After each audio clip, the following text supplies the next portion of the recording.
বাংলাদেশে সনাতনী হিন্দু ও সংখ্যালঘুদের ওপর অত্যাচারের প্রতিবাদে সামিল হয়েছে গোটা রাজ্যের সনাতনী হিন্দু ধর্মের মানুষ।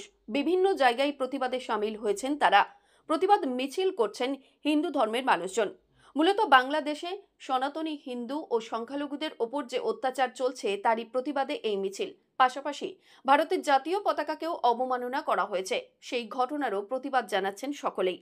এবারে অল ইন্ডিয়া মতুয়া সংঘ মেমারি শাখা, আন্তর্জাতিক ইস্কন সংঘ মেমারি শাখা, সনাতনী ঐক্য মঞ্চ ও ভারতীয় নাগরিক মঞ্চের পক্ষ থেকে একটি প্রতিবাদ মিছিল হলো মেমারিতে। মিছিলটি পারিজাতনগর হরিমন্দির গেট থেকে মেমারির নতুন বাসস্ট্যান্ড পর্যন্ত চলে। এদিনের এই মিছিলে পা মিলিয়েছিলেন বহু মানুষ।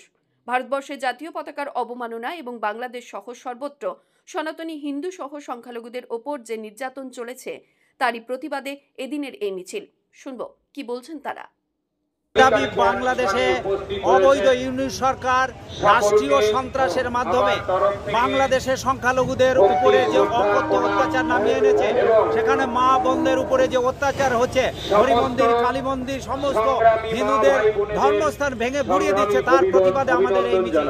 আমাদের দাবি বাংলাদেশে সম্প্রীতি বজায় রেখে সংখ্যালঘুদের ধর্মাচরণের অধিকার দিতে হবে। আনোয়ার আলী রিপোর্ট, সংবাদ আজকে নিউজ।